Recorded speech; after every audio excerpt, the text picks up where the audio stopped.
अस्सलाम वालेकुम नाज़रीन, प्रोग्राम में आपको कहेंगे खुशामदीद। मैं हूं हुमार सलान और नाज़रीन आपको बताएं कि आज के प्रोग्राम में हम रिबा के हवाले से बात करेंगे। रिबा की तारीफ़, इसकी मुख्तलिफ इक़साम जानेंगे और इसके साथ साथ इसके इस्लामिक पर्सपेक्टिव पर भी रोशनी डाली जाएगी।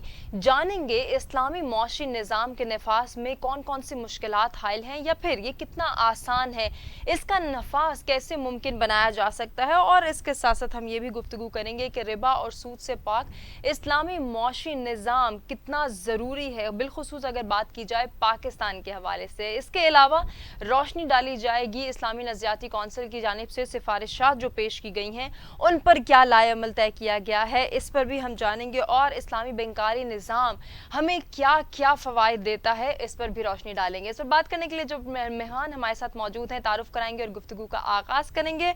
मोहम्मद मास शाह साहब हमारे साथ मौजूद हैं, माहिर तालीम है, माहिर कानून है। खुशामदीद कहेंगे मास साहब, आपको बहुत शुक्रिया आपके कीमती वक्त का। जी, अस्सलाम वालेकुम रहमतुल्लाहि व वालेकुम बरकातुहू। अस्सलाम। आपको भी और आपके व्यूअर्स को भी। बहुत शुक्रिया मौज साहब। मैं गुफ्तगू का आगाज़ करना चाहूँगी रिबा की तारीफ़ और इसकी दोनों इकसाम, बिलखुसूस जब हम बात करते हैं रिबा नसीहा और रिबा जो है वो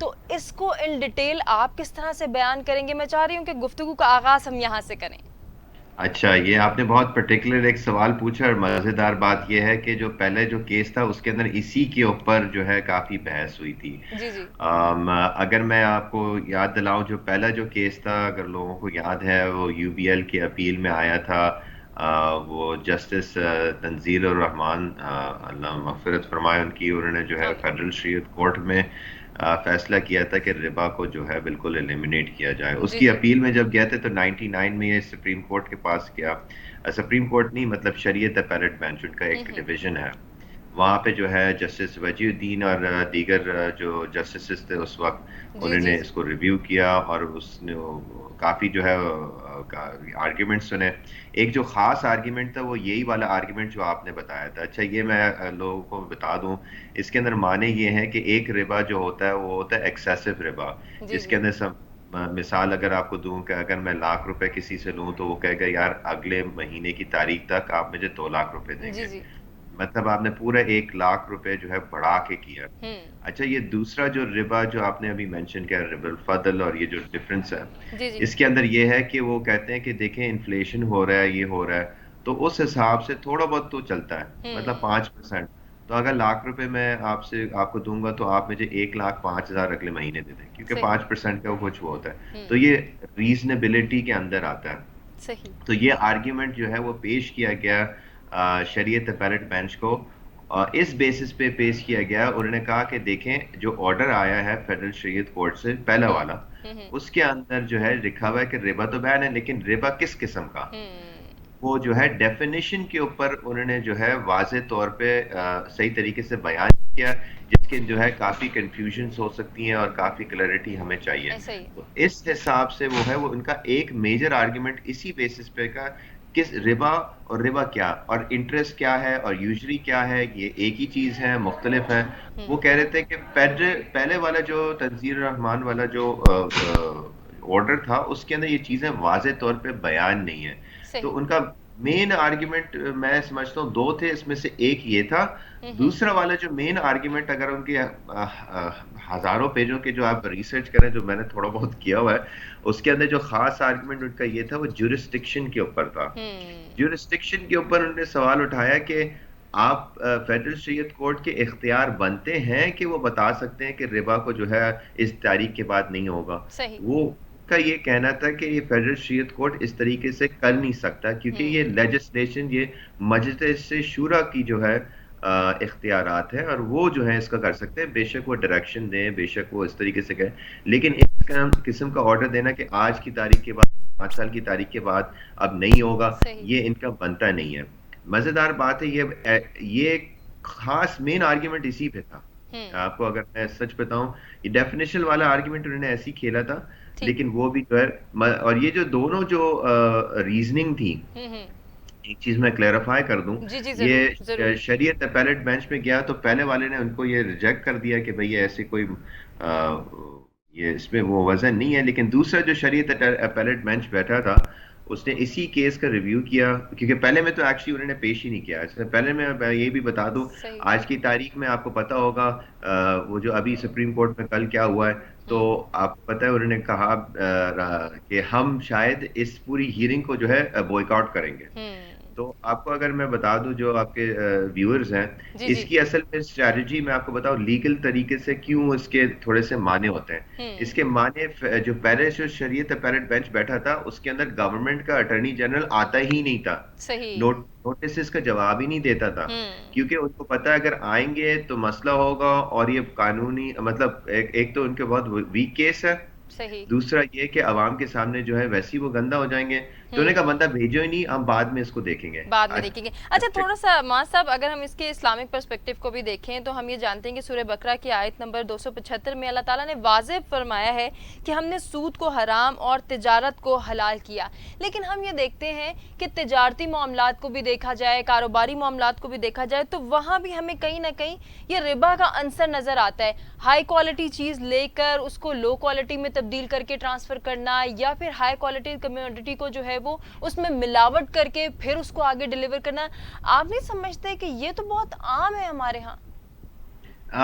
ये देखें, एक डिफरेंट डिस्कशन हो जाएगा उसके बाद। आप आम माशरे की बात कर रही हैं कि इसके अंदर क्या होते हैं क्या नहीं चाहिए। Of hmm. कोर्स चीज़ें होती हैं, यहाँ पे जो है बिजनेस और तिजारत की आपने जो बात की, इवन जो है हदीस है कि तिजारत के अंदर जितनी बरकत है वो किसी और डेफिनेटली। मतलब वो है नहीं। अगर 9% तो उसके अंदर है, तो एक तो का बाकी चीज़ों में। तो हम्म। तिजारत has always been very positive. लेकिन देखिए, जो साफ एक क्लियर बात इसके अंदर है कि ऑनेस्टी के साथ, ठीक है, जी जी। अनसर्टिनिटी ना हो, और आपका इखलास होना चाहिए इस पूरे जो है बायर सेलर के अरेंजमेंट हम्म। में। जहां पे थोड़ा सा इसके अंदर कहीं मिक्स मैच चलता है, तो इसलिए आप देखेंगे इस्लामिक शिकें जो है वहां पे तैयार बैठे हुए हैं कि भाई ये हम्म। नहीं हो सकता। रिबा उनमें से एक है, बिल्कुल है। बाकी दूसरे और भी है जिसके अंदर जो है वो रिस्ट्रिक्शंस होती हैं कि आप जो है ट्रेड और कमर्शियल अपने जो इस्लामिक लॉ है उसके अंदर नहीं कर सकते।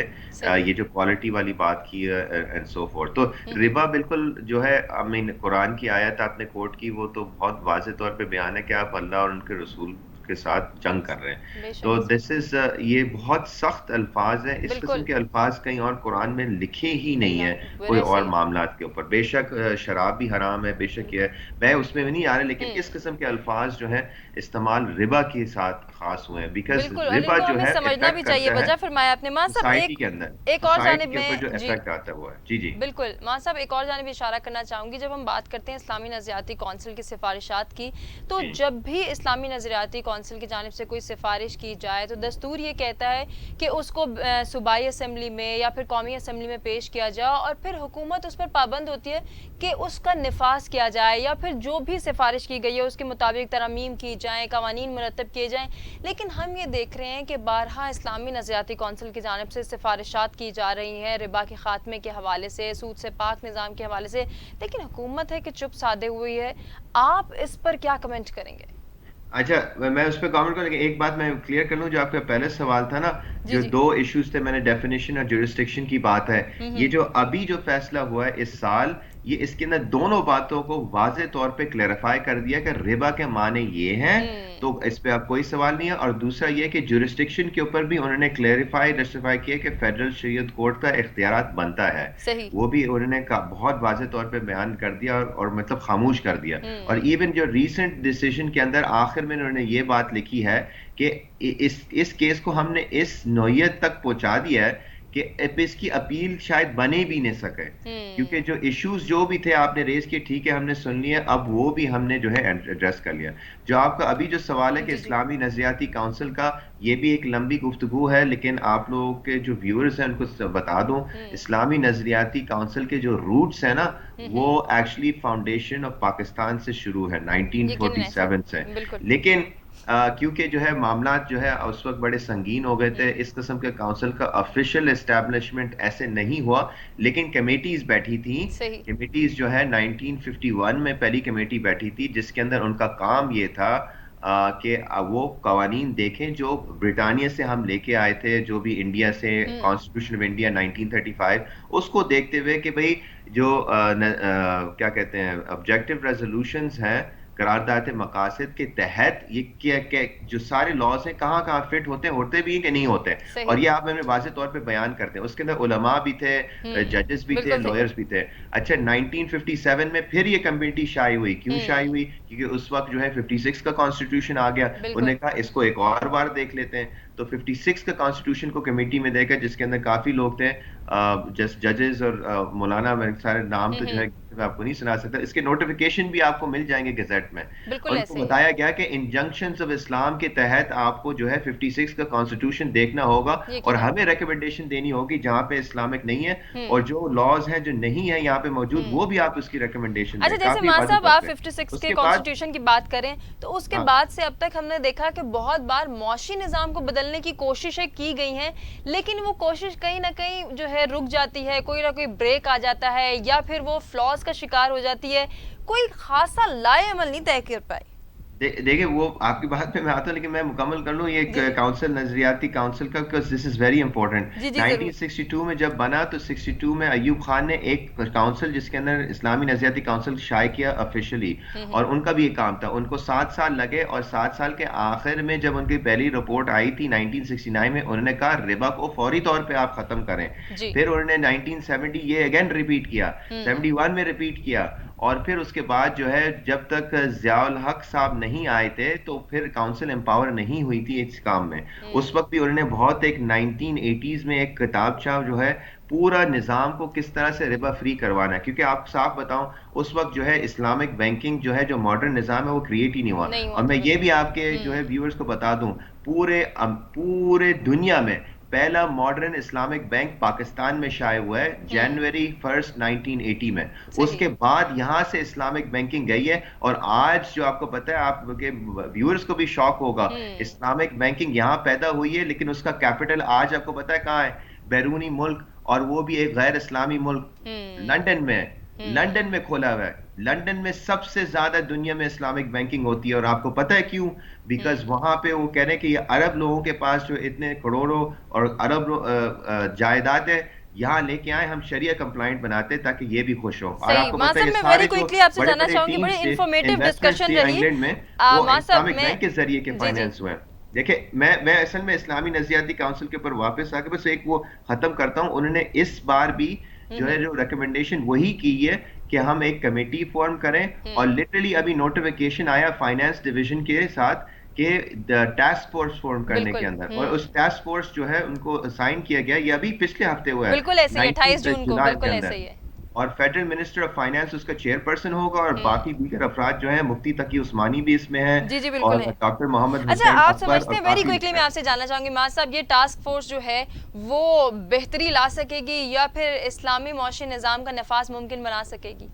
देखिए, ये आपको गवर्नमेंट की तरफ से तो एक समझ लें एक डायरेक्शन है कि भाई कोर्ट ने हमें डायरेक्शन दिया हुआ है, और हम इस पे अमल करेंगे कि जिस हद तक हम कोशिश करेंगे कि रिबा को किस तरीके से पूरा एक कॉन्क्रीट प्लान हो, 5 ईयर्स में हमें मुकम्मल तौर पे ख़त्म करना है। ऑर्डर में तो ये लिखा हुआ है, और जो शिके थे कानून के अंदर वो हट गए हैं, जो सही। एग्जिस्टिंग थे वो भी एक मसला चल रहा है साइड पे। लेकिन जो अभी अपील चल रहा है वो भी एक चीज, उसको भी बैलेंस करते हुए लेके चलना है कि ये भी जो है शरीयत पैरेट बेंच बैठेगा और उसका भी फैसला करेगा। लेकिन बिल्कुल मैंने जैसे ऐसे ही। पहले भी आपको बताया, जी। जो 2 खास इश्यूज थे, डेफिनेशन वाले, जुरिस्डिक्शन वाले, वो अब एड्रेस हो चुके हैं। अब क्या नई बात आएगी उसको देखा जाएगा। बिल्कुल उसको स्टेट देखा बैंक का जो जाएगा। अपील था अवामी उसके ऊपर शऊर मैं के थोड़ा सा हवाले बता से दूं। मैं आपसे गुजारिश करूंगी कि मां साहब मैसेज के थ्रू अपनी गुफ्तगू को एंड कीजिए। अवाम में हाँ, शऊर कैसे बेदार किया जाए? वो बस इतना है कि देखें, अवाम जो है ये आपका मुल्क है। आप क्या कहते हैं, करारदाद मकासद के अंदर लिखा हुआ है कि all sovereignty belongs to Allah and he has बेशक। Given it to the people of Pakistan as a trust, अमानत। तो ये अमानत जो है अल्लाह सुब्हानहू व तआला ने अवाम को दी है, और अवाम को ही इस चीज को जो है अपना पर्सन, आज जो रोडों में लोग लिखने निकल रहे हैं अपने पॉलिटिक्स के लिए, जी जी अपने दीन के लिए भी निकलें कि ये देखें कि रिबा का मामला के अंदर कोई गुंजाइश नहीं है। ऑर्डर आ चुका है, 75 ईयर्स हो चुके बिल्कुल। हैं, पहले दिन से जो है कहा गया है। मैं कायदे आजम की बात कहता हूँ, कायदे आजम में 1948 जुलाई उनका आखिरी जो पब्लिक स्पीच जी था, जी उन्होंने उसके अंदर स्टेट बैंक के अंदर सामने जब उनकी शाये किया था कि आप जो है एक इस्लामी इकोनॉमिक सिस्टम इस मुल्क में बनाएंगे। बिल्कुल ये बनाएंगे। स्टेट बैंक को डायरेक्शन दिया था 75 ईयर्स अगो, और आज अगर स्टेट बैंक कह रही है कि हमने नहीं किया, तो ये नाअहली की मतलब एक्सट्रीम है। कि 75 ईयर्स के अंदर आपने ये निज़ाम जो हमारे कायद ने जो है शुरू दिन से आपको कहा था, जब से आप बिल्कुल। पैदा हुए, कि आप ये करेंगे।